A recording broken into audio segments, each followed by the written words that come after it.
MSB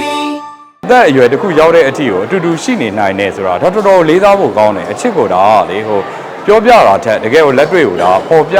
တဲ့ဟာမျိုးဆိုတော့ကျွန်တော်အဲ့ဟာလေးကိုတော့ဟိုစိတ်လဲအယံဝင်စားတဲ့အတွက်ဒီလူနဲ့ပတ်သက်ပြီးတော့မှဘယ်သူ့ကိုကျွန်တော်တို့ဟိုရွေးချယ်ပြီးတော့ရိုက်ကြမယ်ဆိုတော့ဗန်ဒီနဲ့တိုင်ပင်ဖြစ်တယ်နောက်ဆုံးမှာတော့ဒါဥဒိန်ညွန်းနဲ့အန်ဒီတော်ရေးမိပေါ့နော်သူတို့နဲ့ဂျိုက်ဖို့အတွက်ကိုဟိုစီစဉ်ပြစ်ခဲ့တာပေါ့ဟုတ်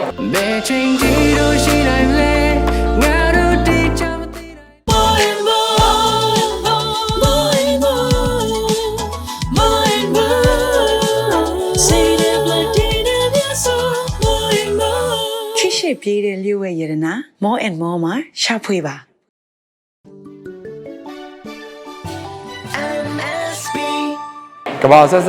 ်ရိုက်ဖို့လောက်တော့ကျွန်တော်ဗန်ဒီနဲ့တိုင်ပင်တော့ဒီကောင်လေးကောင်မလေးငငယ်လေးနဲ့တော့မရိုက်ချင်ဘူးပေါ့နော်ဒီလူတယောက်ကိုချစ်တယ်ဆိုတဲ့ဟာဒီရွယ်မှာအရန်ဟိုချစ်ကြကြိုက်ကြရလူတွေများတယ်လေဒါပေမဲ့ဒါကိုတက်ဆုံးတိုင်အောင်လို့အတူရှိနေနိုင်မဲ့လူဆိုတဲ့ဟာခုချိန်ထိအဲ့လိုမျိုးရန်တော့ဖြစ်ကြမှာပဲပေါ့နော်အဲ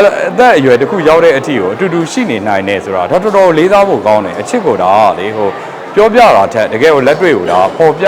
တဲ့ဟာမျိုးဆိုတော့ကျွန်တော်အဲ့ဟာလေးကိုတော့ဟိုစိတ်လဲအယံဝင်စားတဲ့အတွက်ဒီလူနဲ့ပတ်သက်ပြီးတော့မှဘယ်သူ့ကိုကျွန်တော်တို့ဟိုရွေးချယ်ပြီးတော့ရိုက်ကြမယ်ဆိုတော့ဗန်ဒီနဲ့တိုင်ပင်ဖြစ်တယ်နောက်ဆုံးမှာတော့ဒါဥဒိန်ညွန်းနဲ့အန်ဒီတော်ရေးမိပေါ့နော်သူတို့နဲ့ဂျိုက်ဖို့အတွက်ကိုဟိုစီစဉ်ပြစ်ခဲ့တာပေါ့ဟုတ်ကျွန်တော်ကြည့်လိုက်တော့လေဟိုသူတို့ကတကယ်ချစ်တာဗျတကယ်ချစ်တယ်ဆိုပေမဲ့အဲ့လိုအချိန်လုံးတော့တွ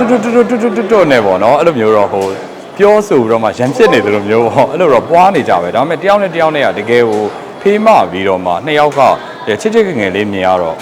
အားလဲအားကြတယ်အဲ့ဒါဆိုတော့ပြီးတော့ကျွန်တော်တို့ဒီလိုမျိုးဖြစ်လာမယ်လို့ဟိုဘယ်သူမှထင်မထားမသိထားတဲ့အရာဖြစ်တော့လေအခုလိုမျိုးဖြစ်တော့တော်တော်လေး surprise ဖြစ်သွားတယ်ခုနေ့ကမှဖြစ်ချင်းမှာဗန်ဒီကအဲ့ဒါလှမ်းပြီးတော့မှပို့လာတဲ့အခါကျတော့ဟာဘလို့ဖြစ်သွားလဲစိတ်ထဲလဲတော်တော်မကောင်းဒါပေမဲ့လည်း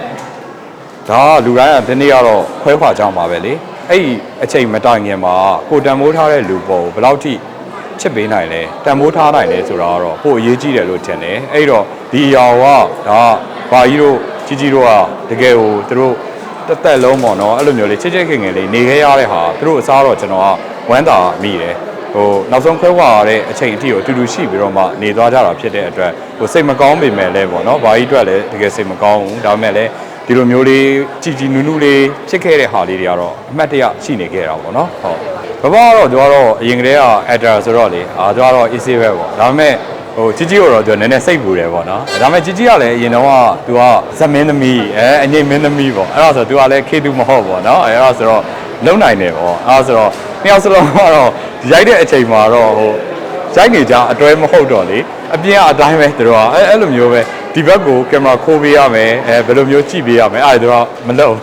အင်ဂျီလို့ဆိုပုံမှန်အတိုင်းပဲပေါ့ကြီးကအဲ့လိုပဲပုံမှန်တိုင်းလောက်တာလားဗဇက်ကရောပြတော့မပြောဘူးလားဆိုပုံမှန်အတိုင်းတော့ပြတော့ပြောပြီးတော့လောက်တာမျိုးလေးတွေပြီးတော့ဟိုသွားလာလွာလာဆိုလို့ရှိရင်လေရိုက်ကွင်းအပြင်မှာတော့မှသူတို့အဲ့လိုချွေးလေးတုပ်ပေးတာမျိုးအဲ့လိုမျိုးလေးတယောက်နဲ့တယောက်နဲ့ဟိုလိုကြီးလက်ကြီးတွဲပြီးတော့မှအဲ့လိုမျိုးကြီးဖြစ်နေတဲ့ဟာမျိုးမဟုတ်ဘူးပေါ့နော်အဲ့မှာကြည့်လိုက်တော့ချစ်ဆိုတဲ့ definition ကအသက်အရွယ်လိုက်မှာဟိုကွာခြားသွားတယ်ပေါ်ပြပုံကကွာခြားသွားပြီမဲ့လေချစ်ဆိုတာကတော့ရှိနေသေးတာပဲပေါ့နော်အဲ့ဆိုတော့အဲ့လေးကိုလည်းတော်တော်လေးကိုမြင်လိုက်ရတော့စိတ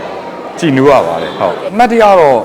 ့အများကြီးပါပဲအဓိကလေကျွန်တော်လည်းဟို music video ကနောက်ပိုင်းမှာတိတ်မရိုက်ဖြစ်တာဆိုတော့တပုတ်တလေရိုက်တယ်ဆိုလဲအဲ့ဒါလေးကိုတေချာလေးအာရုံစိုက်ပြီးတော့မှလုပ်ဖြစ်တယ်ပြီးတဲ့အခါကျတော့ရိုက်တဲ့ဟာလေးတွေကိုလည်းပို့ပြီးတော့မှတချင်းဆိုလဲအဲ့လိုရင်ကြဲရပါပဲတချင်းကတော့အချိန်ချင်းကျွန်တော်နားထောင်ပြီးတော့မှရိုက်ဖြစ်တယ်ဒီတစ်ခေါက်ကတော့ဟိုစူလို့အော်လို့ငေါလို့ရတဲ့အထဲတန်းစီလည်းမဟုတ်ဘူးလေအဘအရွယ်အဖွားရတီရွယ်ဖြစ်တဲ့အခါကျတော့သေးချာလေးအဲ့လိုရှင်းပြတယ်ပြီးတော့ကျွန်တော်မတိုင်ခင်မှာလည်းရုံးမှခေါ်ပြီးတော့မှစကားတွေပြောတယ်ပြီးတဲ့အခါကျသူတို့ရဲ့အရင်အကြောင်းတွေအားတွေကိုကျွန်တော်ဒီတိုင်းအလွတ်လည်းမေးတယ်ပြီးတော့ interview ပုံစံလိုမျိုးလေးနဲ့လည်းမေးတာအားလေးကိုကျွန်တော်အမှတ်တရဆိုတော့ဒီ music video ရဲ့အစုံလေးမှာလေအားလေးကိုလည်းပြန်ပြီးတော့မှထည့်ထားလိုက်တာပေါ့နော်အဲ့ဒါလေးကပို့ပြီးတော့မှလို့ထိသွားစေတယ်လို့ထင်တယ်သူတို့ရဲ့ဟိုပြောထားပြီးတော့ဒါပြောပေးပါဆိုပြောတာမျိုးမဟုတ်ဘဲနဲ့လေတကယ်ရှင်တွေကဟိုတော့ authentic ဖြစ်တဲ့ခံစားချက်တွေပေါ့နော်အဲ့ဒါလေးတွေကိုပြောလိုက်တော့လေဟိုသူတို့ကြိုက်တာဆိုလဲဟို romantic ဖြစ်အောင်လှအောင်လို့ပြောတာမဟုတ်ဘူးတယောက်ကလည်းဟို ပဲကြီးနဲ့ကိုကြိုက်တယ်တယောက်ကလည်းပဲကြီးလို့ကြိုက်တယ်ဆိုတော့အော်အေးဟုတ်ပြီပေါ့ သူပဲကြီးတော့ကြိုက်တယ်ပဲကြီးတော့ရှိတထုပ်ဝယ်ပေးတာလေပြီးအတင်ညာလို့ တကယ်ကိုလည်းဟိုစိတ်မကောင်းလည်းဖြစ်ရတယ်ပြီးတဲ့အခါကျတော့လေကျွန်တော်ခုနကတော့ပြောလိုက်ပါတယ်ဟိုဘန်နီကလည်းကျွန်တော်လှမ်းပြီးတော့မှအဲ့ဒါပြောလိုက်တော့လေတော့ထင်မထောင်ပြီးခဲ့တဲ့တစ်နှစ်ခွဲကပဲဟိုအတူတူဟိုကျွန်တော်တို့စုံနေရိုက်တယ်ပြီးတော့အဲ့ဒီနောက်ပိုင်းမှာလည်းကျွန်တော်တို့တွေ့ဖြစ်တယ်တခြားပွဲတွေမှာဆိုလို့ရှိရင်လည်းဘန်နီကလည်းဟိုစင်ပေါ်မှာအဲ့တချင်းဆိုရင်လေနှစ်ယောက်အဲ့လိုထွက်လာပြီးတော့မှလို့နှုတ်ဆက်တာတွေပါတယ်လောက်ပြတော့တော်တော်လေးကိုအဲ့လိုရင်းနှီးနှီးနဲ့တွေ့ခဲ့ရတဲ့အခါကျတော့လေစိတ်တော့မကောင်းပါဘူးဟုတ်ဟိုတစ်သက်လုံးဘေးမှာသူရှိလာတဲ့လူဆိုတော့လေဟိုကျွန်တော်တို့တော့မှခဏတစ်ဖြုတ်အနားမှာရှိနေတဲ့လူမဟုတ်ရင်တော့အရာဝတ္ထုတစ်ခုဆိုရင်တော့မှပျောက်သွားရင်မတွေ့တော့လို့ရှိရင်လုံးဝဟိုလေခေါင်းမီးတောက်ပြီးရှာကြတယ်ပြီးတော့ဆုံးရှုံးသွားတယ်ဆိုတဲ့ခံစားရတယ်ဒါလူတယောက်ကိုယ့်ရဲ့ဘဝမှာတန်ဖိုးထားတဲ့လူတယောက်ဆုံးရှုံးသွားတာဆိုတော့ဘာအနေနဲ့လဲဒါခံစားမယ်လို့ထင်ပါတယ်လိုပဲဖြစ်ဖြစ်ပါဟိုဒါကတော့ကြုံတွေ့ရမယ့်အရာဖြစ်တဲ့အတွက်ဘဘကလည်းဒါတရားနဲ့သူကဟိုနားလဲတဲ့လူဖြစ်တာဆိုတော့လေသူဖြည့်သားနိုင်မယ်ကြော်လာနိုင်မယ်လို့ထင်ပါတယ်ဘဘကိုလည်းဆက်ပြီးတော့မှအားတင်းပြီးတော့မှချမ်းချမ်းမမာနဲ့ဟိုကျမ်းမောင်တို့နေထိုင်သွားဖို့ပဲလိုလားပါတယ်ဟုတ်ကဲ့ဟုတ်ကဲ့ဟုတ် ဆောင်းနေဆိုတဲ့အချိန်မှာဒီ music video ပြန်ကြည့်ရတဲ့ခန်းစားချက်တည်းကဘယ်လိုဖြစ်နေလဲလို့ကိုထင်မိလဲ ကျွန်တော်ခုချိန်ထိပြန်မကြည့်ဘူးလောလောဆယ်မှာကျွန်တော်မကြည့်နိုင်သေးလို့လေအဲ့တော့အဲ့ဟာကိုတော့လောလောဆယ်မှာအဲ့လိုမကြည့်ပြတ်သေးလောက်ဘူးထင်တယ်ဟုတ်ဟုတ် ကိုဗန်နီယာကိုဘယ်လိုမျိုးလေးပြောပြရလဲ ကျွန်တော်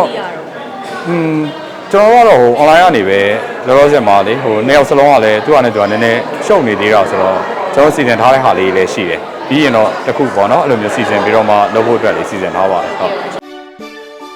Myanmar Star Bazaar